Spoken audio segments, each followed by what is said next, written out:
Today we're talking in our new studio, which we've set up just for this purpose, and we hope that the quality of the Dhamma improves with the technique that we incorporate.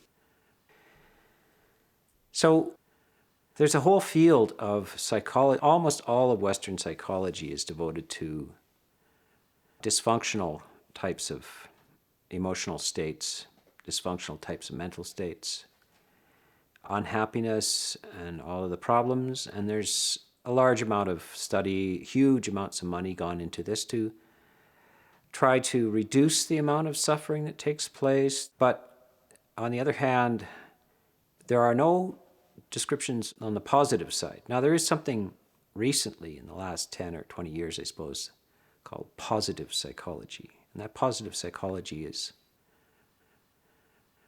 a new attempt to actually talk about happiness. And they have to go and study happy people. Maybe the psychologist doesn't know what it's like to be happy, so he has to go and study some happy people. Now, of course, how are you going to know whether somebody's happy? This is the problem with science. You got to measure happiness. You can't measure these things. Science doesn't acknowledge the reality of love, does it? You can't weigh it. You can't calibrate it. So anyway, science has a problem. The scientific approach to the mind and the heart is problematic, but it certainly is a profitable industry, and there's lots of people with making good money in psychology. So Buddhism has been at this for a long time, and we start right out at the highest point. And maybe this is the difference between wisdom and intelligence. There's no doubt that science and scientists have intellect and intelligence, whereas the Buddha is often referred to as wise, having this quality of panya, wisdom. So what is the difference between these two pursuits? One is that wisdom knows what the most important thing is to use your intellect on. Aristotle is interesting. He said the only true study for man is man, or human is human. The appropriate study to dwell on is humans themselves. So it's very interesting. Physics and so forth dwell on probing the farthest regions of the universe to find out where it started and how large it is and so forth. So maybe there's a misdirection in all of this. In fact, I'm sure there is. Until a physicist develops well-being and happiness, they really should not be misplacing their time with studying the origins of the universe or how the physics work. We have our priorities, and wisdom says that human well-being is the ultimate priority. Of course, there's other sentient beings out there, animals, etc., and addressing them, we also are concerned with their well-being, but humans can learn, and they can practice emotional control and detachment. Animals basically cannot. So while Buddhism advocates kindness and non-harm towards animals, towards humans, it advocates the development and cultivation possibilities, the reflection possibilities of humans. The animal that can reflect, the animal that knows they're going to die. This is a different animal, human. So much time, study, and energy have been put into all of the various categories of dysfunction, and we articulate that quite well. And in Buddhism, we talk about that a lot too, mostly in the hindrances and what are called the samyojanas, or the fetters, the basic restrictions of freedom that we're born with. But we should spend time more talking about the positive alternative. So what is the alternative? Where do the children play? And this is one day, some 35 years ago, I was staying in a remote area, and I had already been in a monastery, a Zen monastery, for some years, and I had walked out into the world to look for a suitable place to practice. And it wasn't apparent, so I was grasping at where should I go. And I found myself in a remote area for a period of time on the edge of a lake. And one day a German traveler or hippie showed up, wandering around, exploring North America. We spent some time. And one of his favorite songs was Where Do the Children Play? It's a Cat Stevens song from, I don't know, 1971 or something. And I don't think he knew why he liked the song. He just liked the song. But he was actually on his way. He had decided to go down and check out the Osho's ashram, Rajneesh ashram in Oregon. Rajneesh was a guru from the late 60s, early 70s, one of the wild gurus of the time. He preached the doctrine of sort of sexual liberation and sensual liberation. He had an idea that some sort of combination of the Buddha and Zorba the Greek is what you really want. Zorba the Buddha. Anyway, a lot of people in that generation, the boomer generation in the time, in their 20s, 30s, they were looking for something like that. There was something missing, drastically missing from their lives. And they wanted to know if there is a place where the children play, And because, of course, they had access to money like no other generation, and they had access to travel like no other generation. And they went out to basically have a good time, to have fun.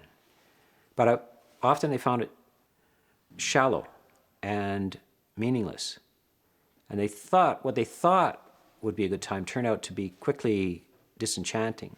So that's why there was a lot of spiritual movements in the 60s and 70s, and some of them very flaky. And looking back, we're pretty dismissive of it. But considering that people are coming out of a culture where there was no direction, there was no clear spiritual direction, they were seeking, and they didn't know where to start. They didn't have any discrimination. They didn't have any idea where to look. So they looked in pretty desperate places. But you don't know that from the side. When you're inexperienced, you don't know that you're going in the wrong direction. And most people's judgment is that they can't conceive of a life or a dimension without it being worldly. And at the same time, they've already been worldly, and they found the worldly stuff shallow.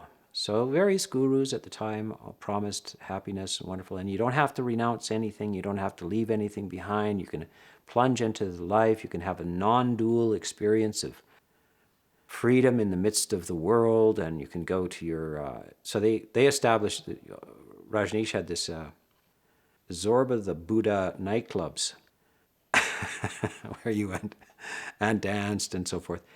And this was to 18-year-olds or 25-year-olds, this seemed to make a lot of sense. All of that grim stuff around religion was just a bummer, just a downer.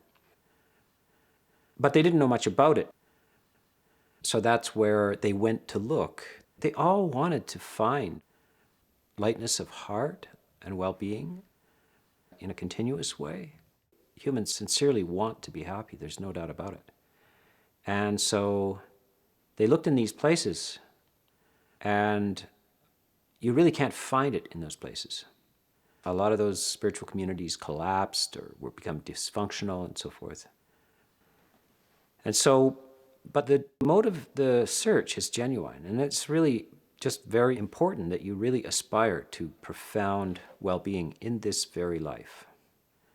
But it's not found where you think it is. It's found someplace else. But there is such a place, and there is this place. So this phrase, this song, "Where Do the Children Play?" for me, it meant unconsciously for this fellow that he was looking for this well-being. And that little phrase, where do they... When we're a child, we move to a new neighborhood, or we want to find out where kids play. And of course, as a child, if you're alone or alienated, you don't have your friends, you're really lonely and without stimulation. And of course, it's not just as a child, it's at any age, Feel alienated, lonely, not have the juice, not have the full-hearted experience of life. This is anguish, and this is part of the human experience. Happiness comes in very small amounts. There's a story, a little parable that the Buddha talks about a man who catches drops of honey on his tongue, and at the same time he's very near the bee's nest, and so every now and then he gets stung. And the source both of the honey and of the sharp stings is the same source, comes out of the bee's nest, right? But they're small. The bee sting is very painful and brief. It's a small thing. You don't lose your limbs or anything. It's just a very painful, small focus. And also the drop of honey is a very small but very sweet experience. This is the Buddha's description of ordinary life in the sensory world. It's little moments of sweetness, little moments of excruciating pain, and they're spread over time. There can be a long time between drops of honey, and sometimes there's a long time between stings, but they both come from the same source. You can't have one without the other. You're going to hang around the bee's nest, you're going to get stung. You can't just have the sweetness. And you can't have too many drops in a row, otherwise you lose the taste of honey. It's not sweet anymore. So this is the world we're looking for deep satisfaction in, and you're not going to find it. You're only going to find little moments of sweetness and the stings as well.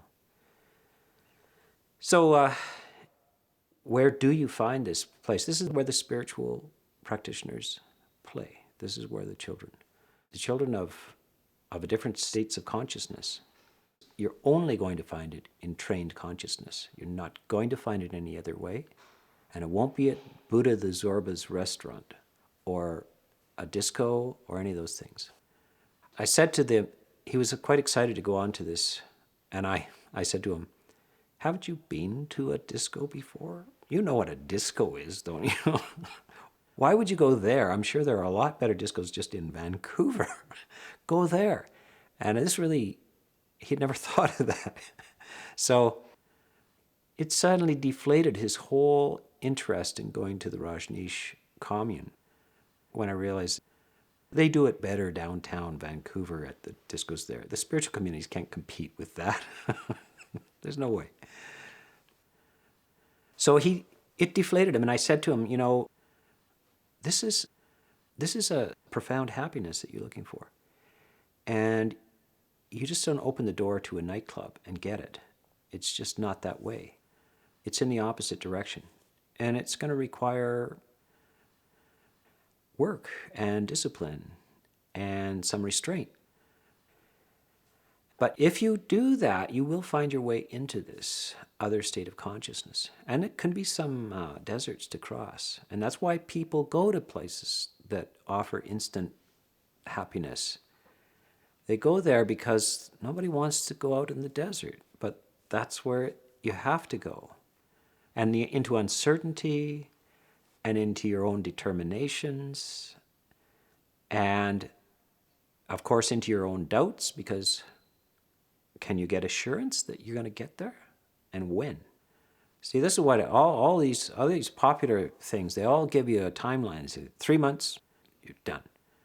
So many dollars, you're done. We're going to give you this magic training so that people want that certainty and so forth. Buddha, unfortunately, says, look, this could take lifetimes. But what else you've got to do? He's not trying to sell a message. There is a timeline in one of the suttas, a very famous one, near the end of the Satipatthana Sutta, the Four Foundations of Mindfulness. And he describes, after giving the sutta on the Four Foundations of Mindfulness, he says, if one would sincerely practice this in a determined way for 7 years, one could possibly attain enlightenment or a few taints left, meaning either third or fourth stage of enlightenment. He says much less 7 years, could be 6, even 5, 4, 3, 2, 1. Even 7 days. It could be as low as 7 days one could attain it. Of course, and you see people at the time of the Buddha attaining enlightenment within a week or a month. However, some did not attain enlightenment in that life. They practiced for decades, did not attain it.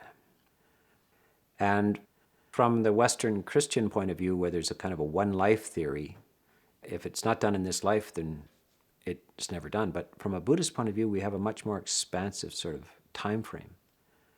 So we're in this samsara, and there's no way out until you accept your situation and struggle for it.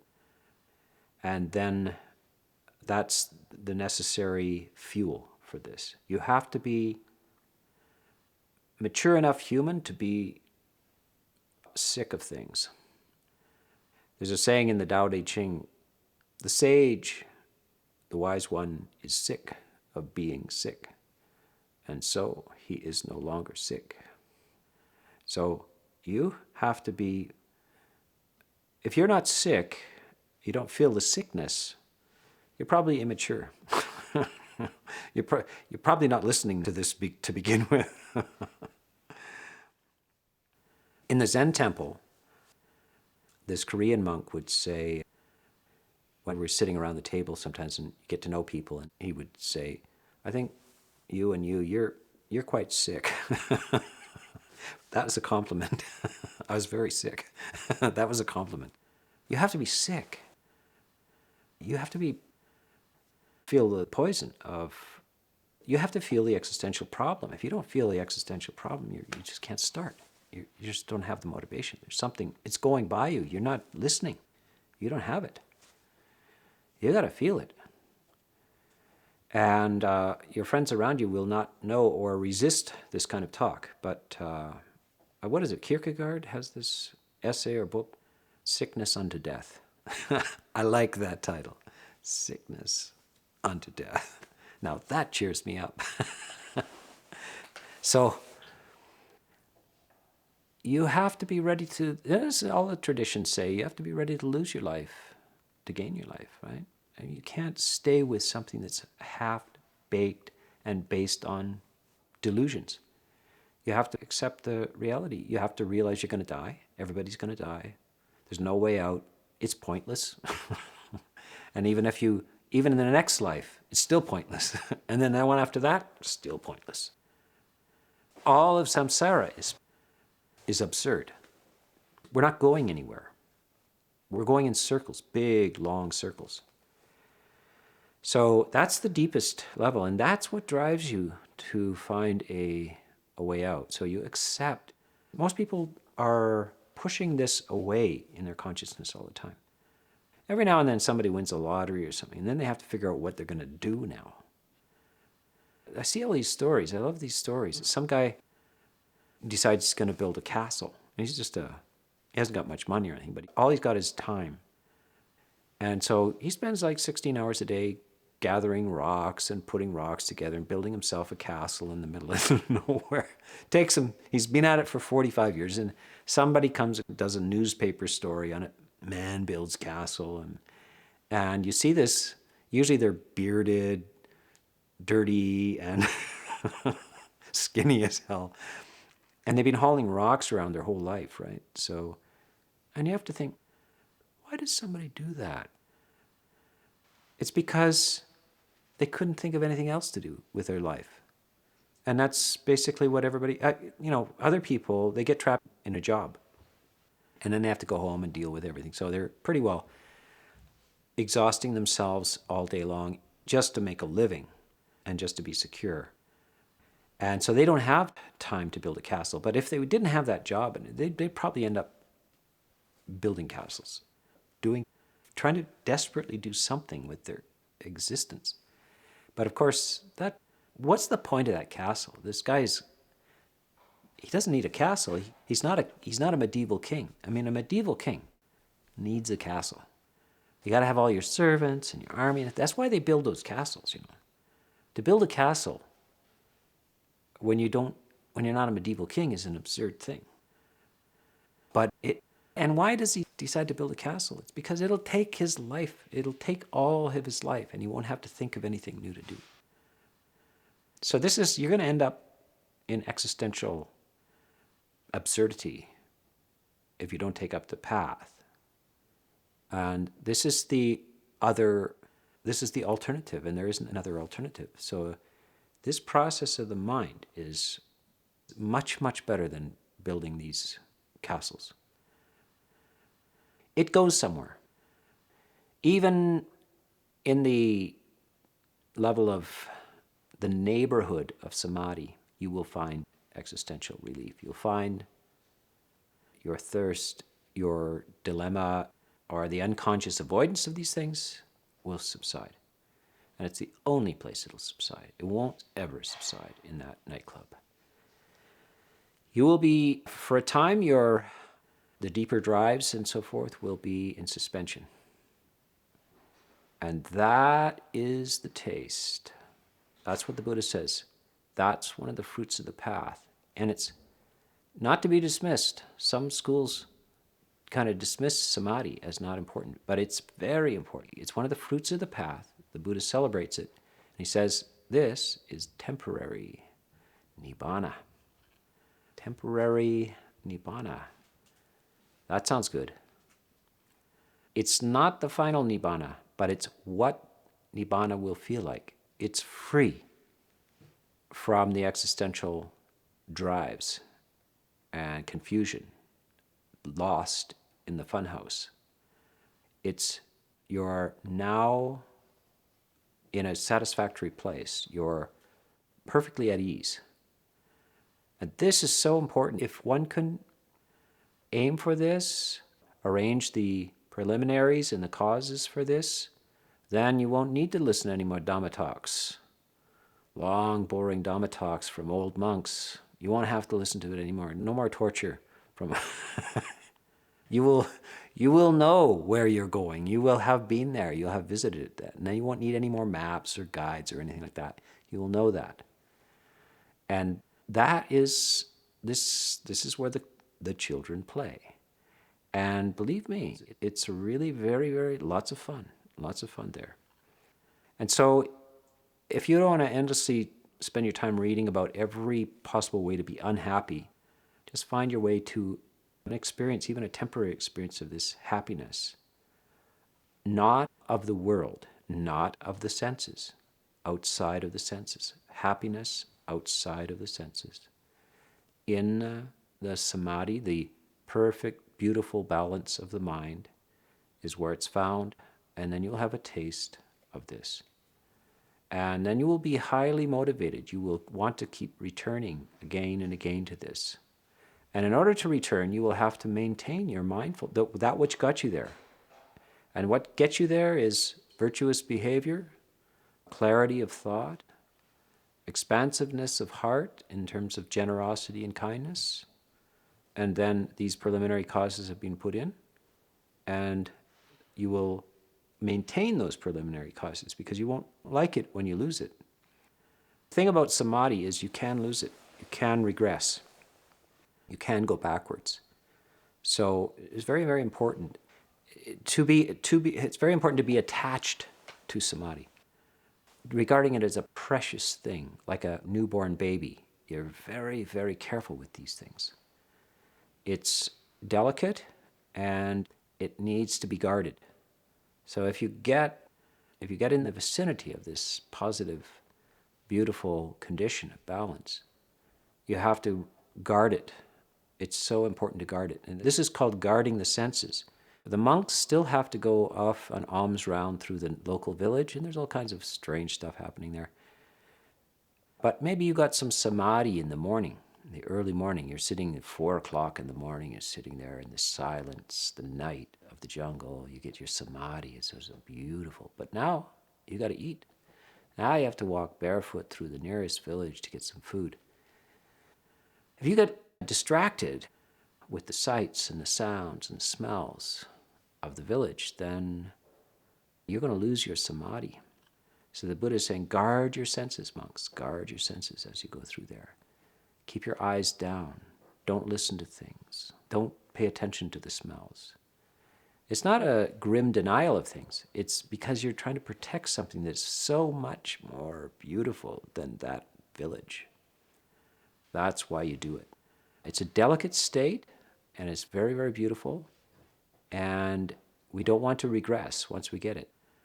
So all the efforts you made, you need to protect them, because there is a possibility that you can regress and you can lose it and not know how to get back to it.